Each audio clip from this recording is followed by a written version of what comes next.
may mga nabasa akong based on our research at news reports sa mga sinasubmit dito sa amin na from 2018 to 2024, 1.9 billion pesos ang pumasok sa accounts mo.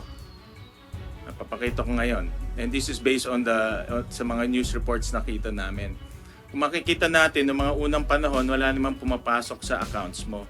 Pero pumasok sa account mo between 2018 to 2024, 1.9 billion pesos, of which 666 million in cash at 1.2 billion in check. Sinabi mo, kumukuha ka ng income sa QJJ Farms. Nakita namin walang income in QJJ Farms. Tinatanong ko sa iyo kung magkano kinukuha mo doon. Ayaw mo sabihin kung magkano kinukuha mo ngayon.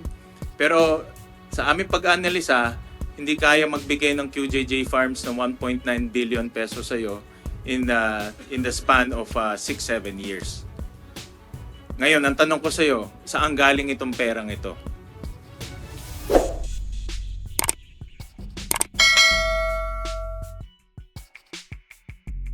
Apat na araw lamang. Harinawa, within those 4 days, makadalo na finally si Mayor Kalugay sa ating pagdinig. So salamat, Sen. JV. Now, you have the floor, Sen. Sherwin. Thank you, Madam Chairperson. I'll take off where Senator Villanueva and Senator Ercito ended. At dedirekta ko po yung aking katanungan kay Ms. Guo Huaping. And iba dito ay natanong ko na nung nandito siya last May 22, but itatanong ko na lang ulit dahil medyo matagal-tagal na yun. Humingi kami ng iyong tax returns during that time at nag-submit ka ng dalawang tax returns for 2022-2023. Ito ay noong mayor ka, no? Kaya talagang automatic ang gobyerno magdededuct sa sweldo ng isang salaried civil servant. Gusto kong matanong, bago ka naging mayor, saan ka kumukuha ng income?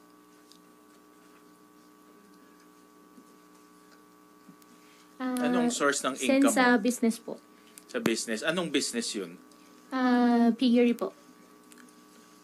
Piggery. Which particular company? Kasi marami kayong kumpanya eh. Diba? Tinignan opo, ko sa may mga- more than a dozen companies ang inyong kumpanya. So saan ka kumukuha ng income? Sa mismong piggery business po. Which is, Ano yung more declare natin? ano yung kumpanya na yon? QJJ Farm po. QJJ Farm. So dito ka kumukuha ng income. Opo. In the form of anong klaseng income? Anong klaseng income ang binibigay sa iyo ng QJJ Farm? Ako po yung nagmamanage po nung business po. So may sweldo ka doon? Opo, ako na po yung nagmamanage po talaga. Oo nga, pag nagmamanage ka, may sweldo ka. Opo. Tama? Opo. Magkano ang sweldo mo? Hindi po sweldo na salary po. Sa akin na po yung business po. What do you mean? Linawin mo yung sagot mo, Miss Go. Kumukuha ka nagmamanage ka ng QJJ Farm? Diba? This is your family business. Meron ka bang sweldo na nakukuha sa kanya? Hindi po siya exactly sweldo po kasi parang sa akin na po siya, ganun. So, may dividendo ka ba nakukuha sa kanya? Sa business, sa business po, doon na po kumukuha ng pang expenses ko rin po. Magkano ang kinukuha mo every month? Wala po siyang More or less lang. Bigyan mo lang kami ng ballpark figure. Wala more or less. naman pong more or less po. Pagka may kailangan po. Guys, for example lang, in the last, bago ka naging mayor, the last 12 months bago ka maging mayor, magkano kinukuha mo? On the average lang. More or less lang, bigyan mo lang kami ng idea. Opo, Sen, Kasi ikaw nagmamanage yan, ikaw may-ari nun. Di ba? So, kaya mong diktahan kung magkano pumupunta sa'yo, whether through income or through dividend. So, magkano nakukuha mo? Wala po ako may bigay po na exact po. Basta pag kailangan po, kumukuha po ako dun. May 50,000, 100,000, more or less lang. hindi ko po sure sa Pero kumukuha amount. ka doon. Opo. Okay. Nung kinukuha mo yung binabalik mo? O sa'yo na yon? Sa akin na po. Sa'yo na yon. So Opo. parang income mo na rin yun. Opo. Galing sa kumpanya. Opo. At rini-record mo yan sa libro?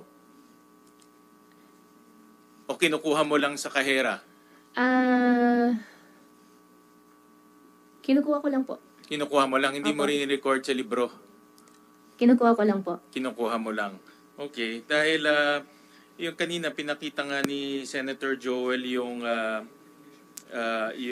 SALN mo at lumalabas. Napakita ko lang muna yung financial statements ng QJJ Farm. Kasi yung QJJ Farm, nakita namin na hindi naman siya ganong kalaki ang kanyang kita. No? Pakita lang namin.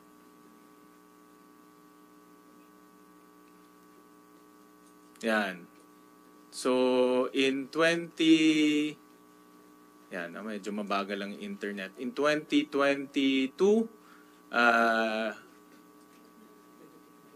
negative 954. In 2021, 81,000 yung kanyang net income. So, yan yung kanyang kita, no? Sa QJJ Farm na sinabi mo yan ang main income source mo. Pero ang iyong SALN, ang net worth mo is 177 million.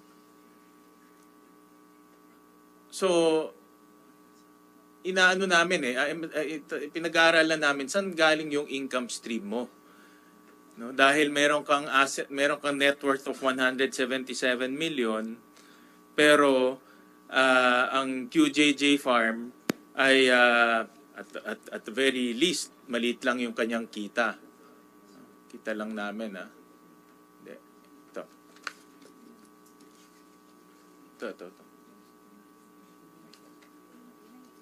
Hindi, ito. Yan. So, 177 million yung net worth mo. At tinignan din namin yung mga tax returns mo na tuklasan based on our research. 2 beses ka lang nag-file ng tax return mo in 2011 at 2016. Yan. So, nagbayad ka lang sa gobyerno ng 14,000 in 2011. In 2016, 24,000. And yet, yung net worth mo is 177 million. So, saan ba nanggagaling yung iyong income stream? Diba? Kasi kahit na sinabi mong kumukuha ka sa QJJ Farm, pero yung QJJ Farm naman at very least, at the very most nga 91,000 lang yung kita. Saan ka kumukuha ng iyong pangbili ng mga assets mo? Senwin, in due respect po, I think I have pending case po sa BIR. I invoke my right against self-incrimination. Yung pending po. case mo is because of that transfer. Allegedly, nagbenta ka ng shares mo from Baofulan to Mr. Jack And Uy. AMLAC po. No. And I have pending case din po sa AMLAC. No, but this has nothing to do with AMLAC. This has nothing to do with your tax evasion case. So, wala namang connection siya sa tax evasion case mo kasi yung tax evasion case mo is yung pagbenta mo ng shares mo kay Jack Uy.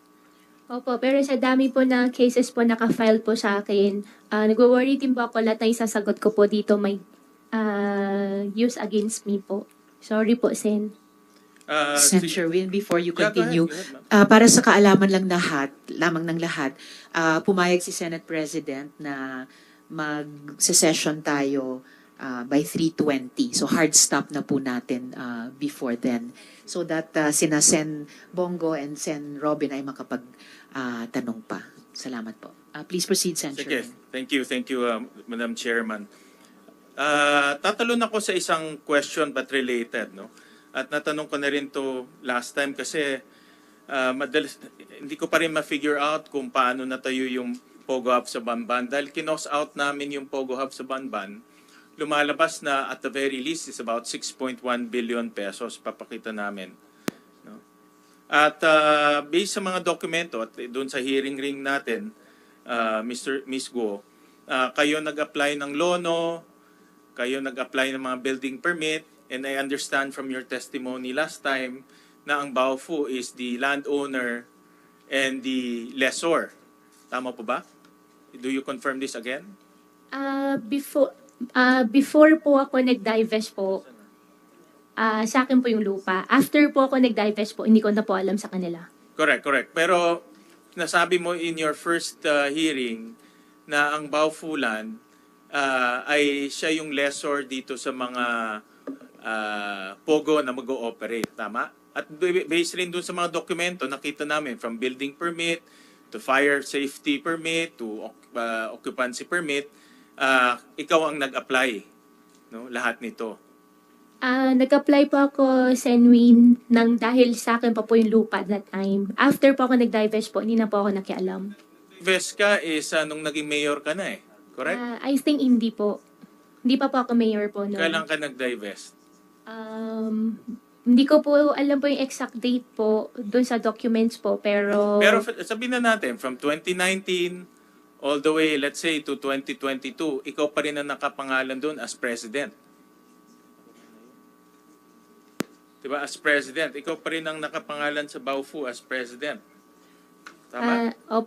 Opo, Sen. After po ako nag-divest, hindi ko na po alam sa kanila. Correct. But Opo. from 2019 to 2022, ikaw ang president ng Baofu. Correct? Hindi po ako sure kung hanggang 2021 or 2022 po. In the records. But ikaw ang nag-apply ng lahat. Correct? Ng building permit, ng lono, ng fire safety permit, lahat ng permit for Baofu until nag-divest ka, correct? Isa po ako tumulong. Okay. But yung pangalan mo nandoon eh. No? Opo, isa po. That's the record. Ngayon, ang tanong ko sa iyo is, since kayo nag-apply ng mga permit, sino yung contractor nitong corporation na ito? At sino yung mga ginamit yung mga... Tinanong ko na ito, but tatanungin ko ulit, no? Para ma-recall natin lahat. Sino yung contractor? Sino yung mga nag-supply ng labor? And all that. Sino nag-supply ng labor? Sino nag-supply ng heavy equipment? Sino yung mga yun? Sen, honestly, wala po akong idea, pero pwede ko pong kunin yung details at i-provide po sa inyo. Ang alam ko po, ang contractor po is Chinese po yung contractor. Hindi po ako kausap, kaya hindi ko po alam, pero makukuha ko rin naman po yung details po kung kailangan nyo po. Pwede ko po i-coordinate po. Sige, supply mo na lang dito sa committee yung mga detalye ng sino yung contract. Kaya ito, yung pinapakita ko sa slide, no? 6.1 billion yung cost nitong lupa na ito. Maraming buildings ang itinayo dyan. At hindi naman yan pwedeng parang kabuti na lang nalalabas. Opo. Diba? May nag-construct niyan. Opo. At kayo, bilang 50% owner ng Baofu, kayo nag-apply ng permit, obviously, kayo may kinalaman sa nag-construct nito. Sen, katulad po nung na-mention ko po kanina, wala po akong kinalaman, pero pwede ko pong kunin yung details, ipaprovide ko po sa inyo. Sige, mamaya ipag-usapan natin ulit yan. Opo.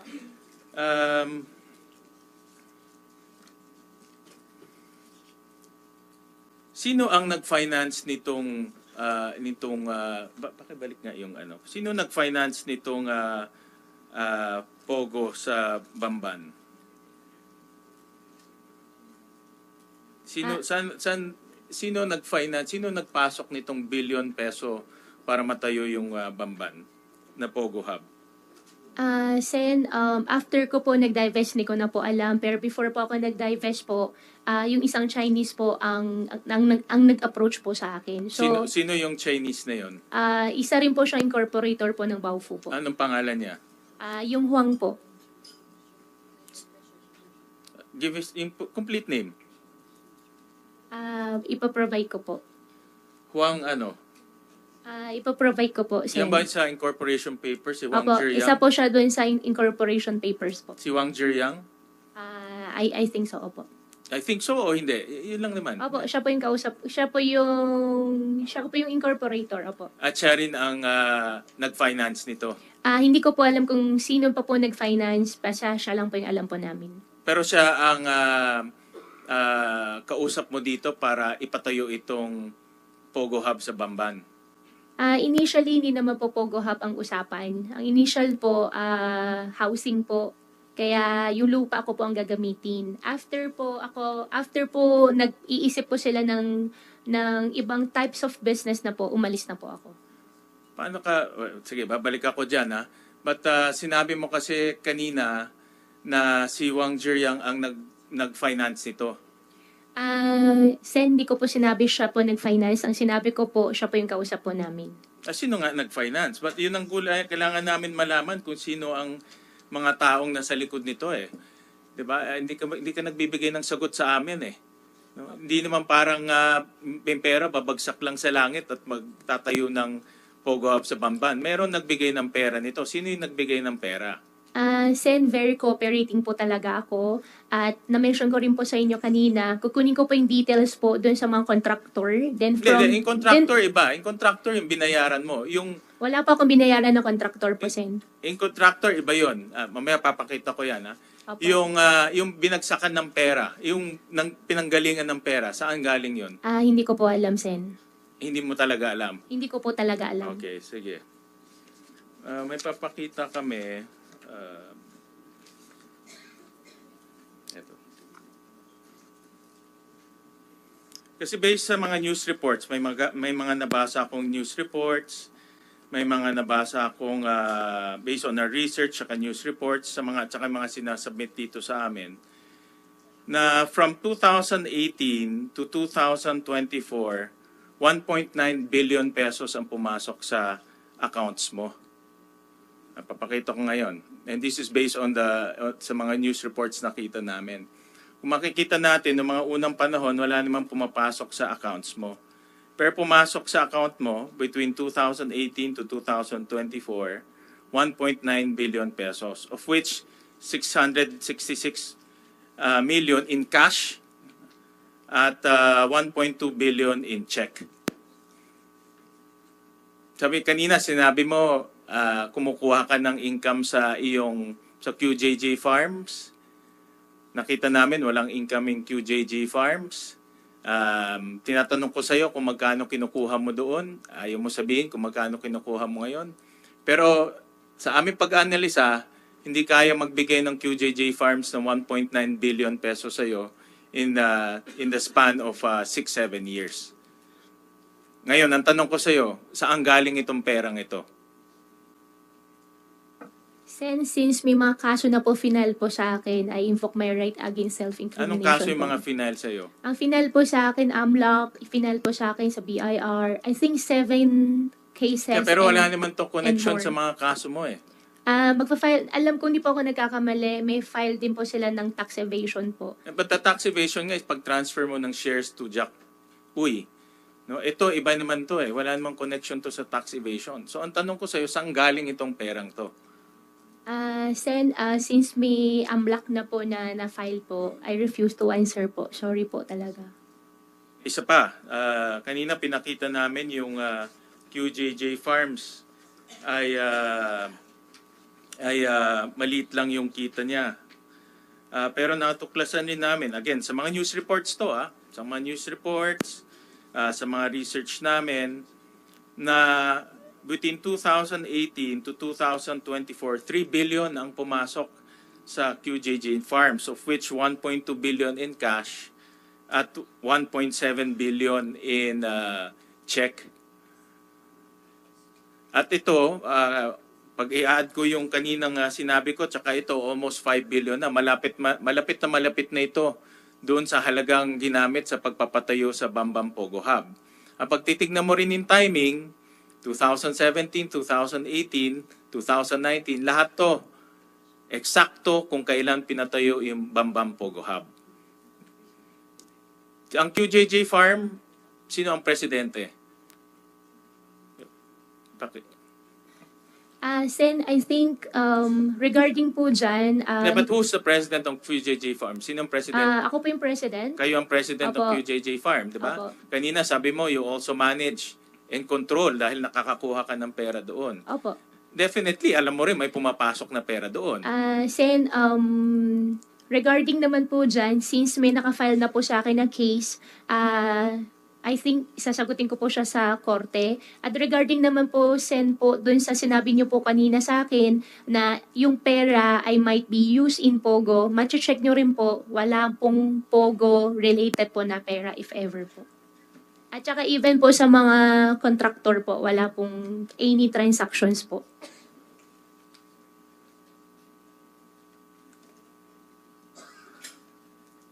Itong pera na ito, never to pumunta sa mga contractor, sa mga Pogo, never yan pumunta?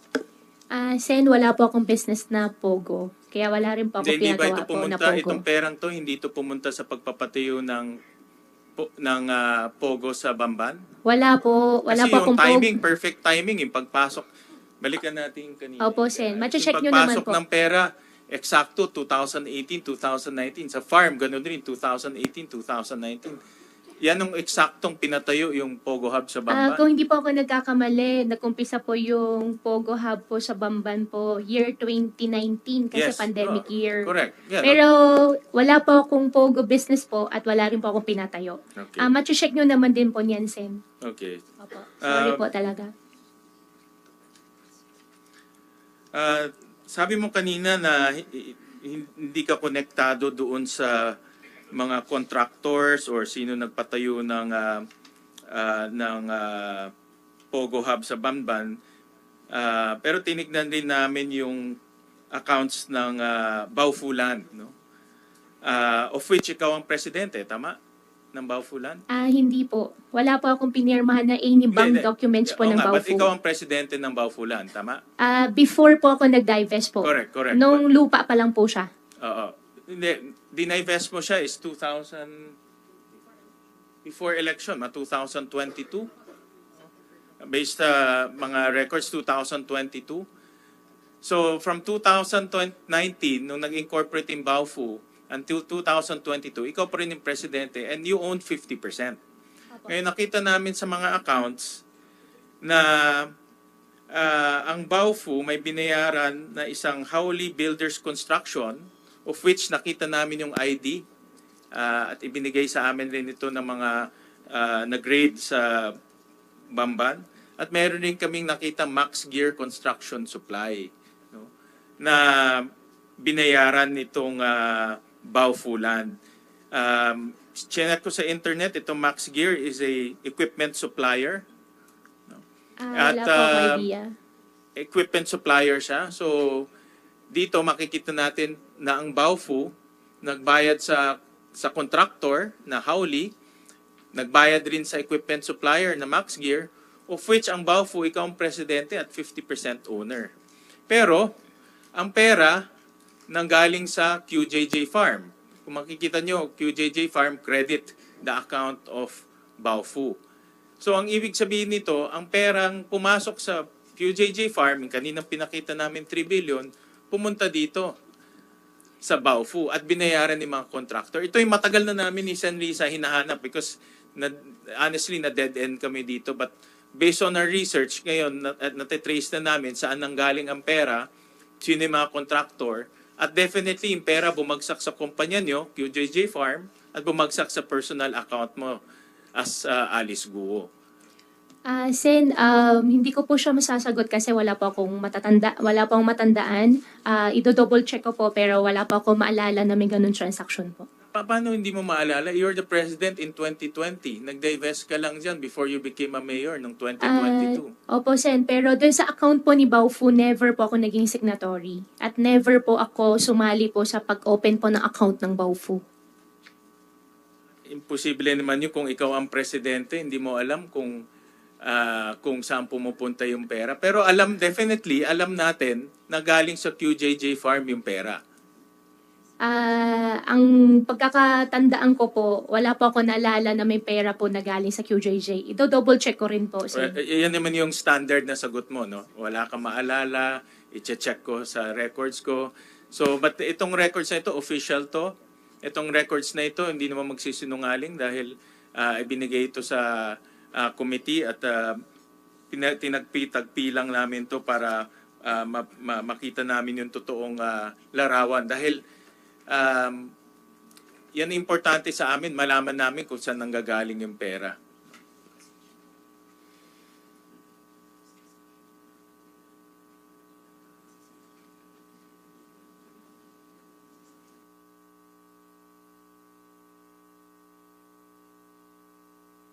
Madam Chair, I know that we are rushing against time, pero merong a few items na lang, no, with the permission of the good chairperson.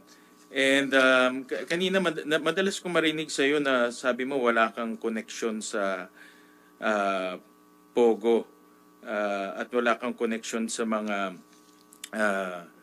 sa doon sa operation ng Pogo sa Bamban. Pero meron din kaming nakitang mga dokumento na nagbabayad sa Tarelco. No? And itong mga dokumento ito nakapangalan sa iyo. No? And in 2022, kita lang namin in 2022, yan. Mayor ka na nito noong 2022. December 29, 2022, nagbayad ka ng 28 million in cash to Tarelco. At ito ay nakapangalan sa iyo, yung kontador. In September 11, 2022, nagbayad ka rin ng 5.4 million in check. In 2023,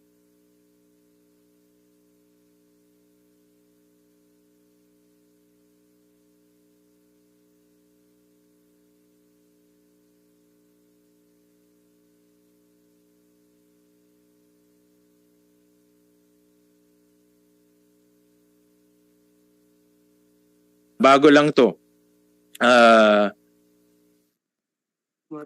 January 4, nagbayad ng 3.4 million in check, in cash.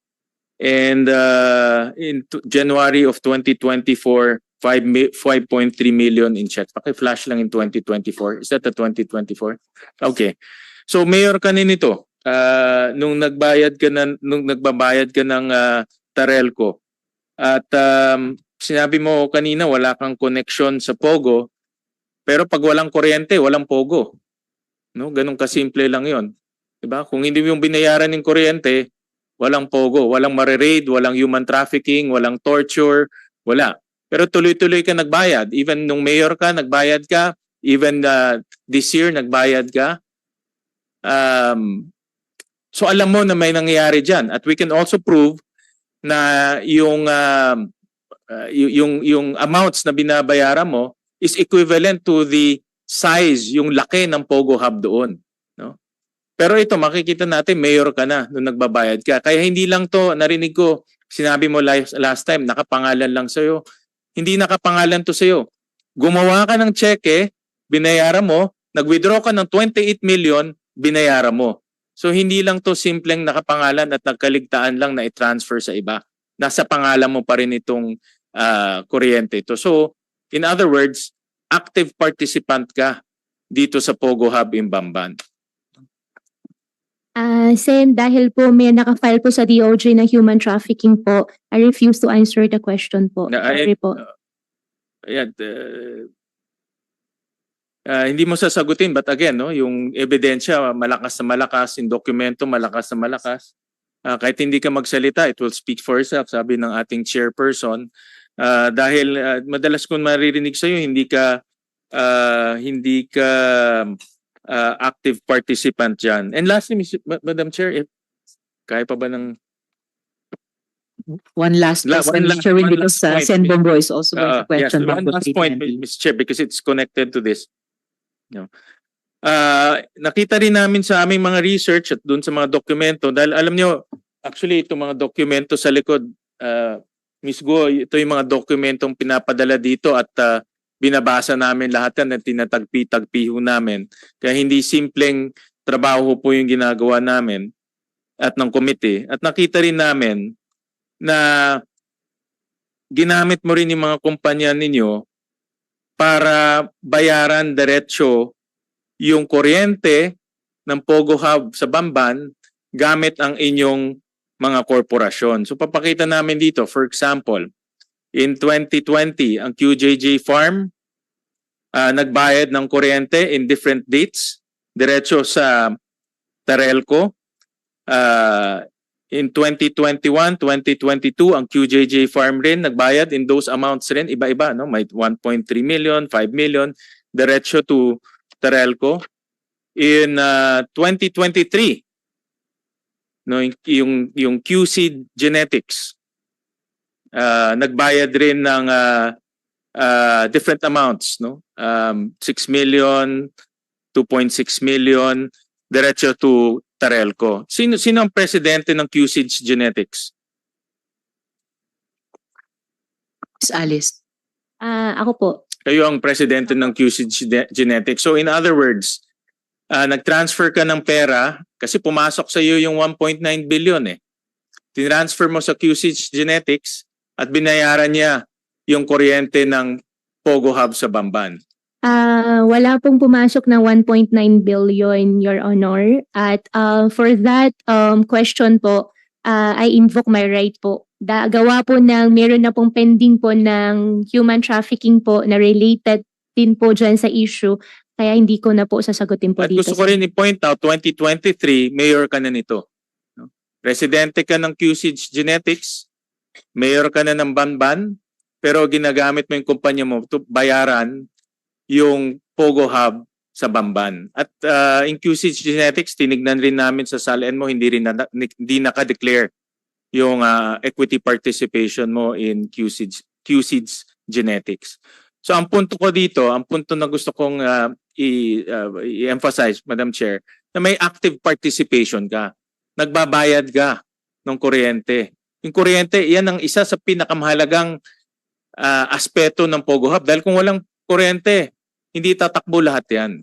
Kaya yung statement mo na madalas mo marinig na wala kang participation, base sa dokumento, active participant ka at ginagamit mo pa yung family businesses ninyo para pondahan nitong Pogo Hub sa Bamban. No, yun po ang aking gustong i-emphasize, Madam Chair. Any comments to that? Ms. Go? Sen, dinideny ko po. Uulitin, yung doon pa rin ako nakastick doon sa statement ko po na hindi po ako involved dyan sa Pogo. In fact, ngayon nga po, kung di po ako nagkakamali, may forfeiture nga po ng property nga po nung Pogo, hindi rin po ako interested kasi hindi naman po talaga siya akin. Pero hindi ka naman pwedeng hindi mo naman choice yung kung interested ka o hindi. Ang dokumento lang nagsasabi dito na presidente ka ng QC Genetics, binayaran mo yung kuryente ng Pogo Hub sa Bamban at meron kang control sa pagbabayad ng Pogo Hub sa Bamban. For that po, since meron na pong human trafficking case po sa DOJ po, I refuse to answer po, Sen. Sorry po talaga. Sige, gusto ko lang Madam Chair, gusto ko lang naman ilagay yan sa records natin dahil ito yung mga dokumentong nakita ho namin to disprove para mapatunayan natin na si Guo Huaping ay hindi lang ordinaryong tao o ordinaryong personalidad dito sa Pogo Hub. Meron siyang active participation from start all the way nung naging mayor pa siya by paying Terelco in cash, paying Terelco in check using her own family businesses. Meron pa ho kaming actually mga ibang ebidensya but I will yield for now and I'm sure na meron pa naman tayong second hearing to this on this topic. So thank you very much, Madam Chairperson. Thank you very much, Sen Sherwin. So now, you have the floor. Last 6 minutes ng ating hearing. If you could take 5 minutes sa first round natin and the chair will take the last minute. You have the floor, Sen Bongo. Salamat, Madam Chair. Nandito tayo ngayon, no? Para malaman ang katotohanan. Tandaan natin na ang katotohanan lang ang kakampi at poprotekta sa iyo, Miss Alice Guo. Huwag mo sayangin yung oportunidad na binigay sa iyo namin dito sa Senado. Just tell the truth. Yung totoo lamang po. Kasi dahil sa pagiging evasive mo noong mga nakaraan hanggang ngayon, kung ano-ano na pong mga insinuations, haka-haka, chismis at conspiracy theories na ang kumakalat. Marami na pong nadadamay na mga inosente, pati po si former President Duterte ay kinokonekta sa iyo. Ayoko na sana bigyan ng panahon ang mga chismis, pero since nandito ka na at cited in contempt ka na, ayaw mo rin naman sagutin ang mga tanong ng mga kasamahan ko rito, mabuti nang klaruhin mo ang iba't ibang mga aligasyon. Total, di naman ito connected sa mga kaso mo. I'm here not to defend former President Duterte, but to tell the truth. Sa pagkakilala ko po sa kanya, knowing former President Duterte for the longest time when he was still the mayor of Davao, hindi talaga pumapayag ng illegal yon. Nung mayor siya, binalaan nga niya mismo yung parating naliling sa kanya na si Michael Yang sa Davao. Nagninegosyo yan doon, pumunta, early 2000 pa siguro. Nagdala yan ng bayong, nagninegosyo ng mga cellphone, meron siya maliit na paninda. Sinabihan niya yan, pag nagnegosyo ka ng illegal dito, ibabaon kita ng buhay dito. So, ibig sabihin, ayaw niya po ng illegal ni dating Pangulong Duterte. Lalo na nung naging presidente po siya, ayaw niya ng illegal sa kanyang pamumuno. Ako rin po mismo ay saksi rito, no?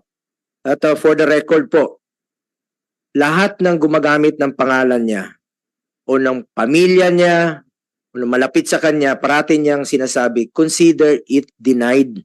Huwag kayong maniwala kasi marami talagang gumagamit ng pangalan nung panahon na nasa pamumuno pa siya. Marami pong mga name dropper na gumagamit ng pangalan. Huwag ko kayong maniwala. Pag ginagamit po ang pangalan, masama po ang intention yan. At ako po ay mismo, noon pa, against po ako sa Pogo. Pag apektado na po ang peace and order. For the record, ayaw ko ta rin ng Pogo. Lalo-lalo na po pag nag-aasik na po sila ng lagim, dyan po mismo sa mga condominium, dito, sa may malapit lang sa atin. Kita mo nagkakalat sa mga kondo, naghahasik ng lagim. Pag compromise na po ang peace and order, ako mismo, ayaw ko po. I'm against Pogo. Matagal ko na pong sinasabi yan. At lastly, to Miss Alice, kung may intention ka bang magsabi ng totoo dito, please lang po, sabihin mo na yan lahat. Yung totoo lamang po. Kung rerespetuhin ka pa dito, huwag kang maging evasive. Sabihin mo lang yung totoo. Huwag kang tumakas, huwag kang magsinungaling. Just tell the truth. Yung totoo lamang po. Salamat, Madam Chair. Salamat kaayo, Senbong. So before we suspend this hearing, one quick question, quick initial answer sana mula sa PAOK kay Yusek Cruz. You just raided a Pogo in Cebu. Tama po ba na you established links also to the Pogos in Bamban and Porac na parehong linked kay Alice Go? Yusek. Yes, ma'am. Thank you so much. We will ask you more questions, details about that sa susunod na pagdinig. Dear colleagues, mukhang malalim pa ang hahalugkatin natin para maabot ang katotohanan. At Guo Huaping, alias Alice Guo, kahit anong subok mo, hindi mo mapapaikot ang Senado. I'm sure even if you're talking to your attorney, you can overhear me. Di ako naniniwala na walang Pilipinong tumulong para makalabas kayo sa Pilipinas. Di ako naniniwala na walang opisyales ng gobyerno na tumulong sa inyo.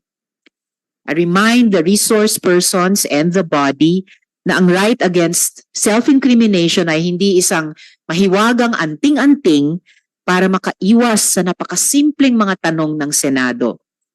Kuwahuaping, wag mo na kaming tuluyang insultuhin. Kanina lang po ay may inulat na sinibak na ang presidente. Pero BI lang ba ang involved? At sino-sino exactly sa BI? Paano ang liability ng Coast Guard kung umalis nga siya sa isang yate? Paano ang involvement ng local governments? Sabi ni Sen. Robin ng ating National Police. Kung local governments, inamin na po ng staff ni Mayor Kalugay na siya ang naghahanap ng notary para sa dokumento that turned out to be Alice Guo's affidavit.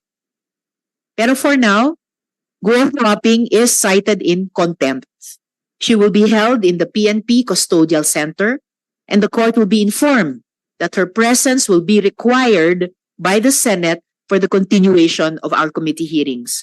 The OSAA, under the Good General Angkan, will coordinate with the PNP for her turnover if she posts bail, turnover to the Senate, or once there's a final determination on the issue of jurisdiction of the court which issued the judicial warrant. Hanggang di ka magsabi ng buong totoo, Guo Huaping, your contempt citation stands.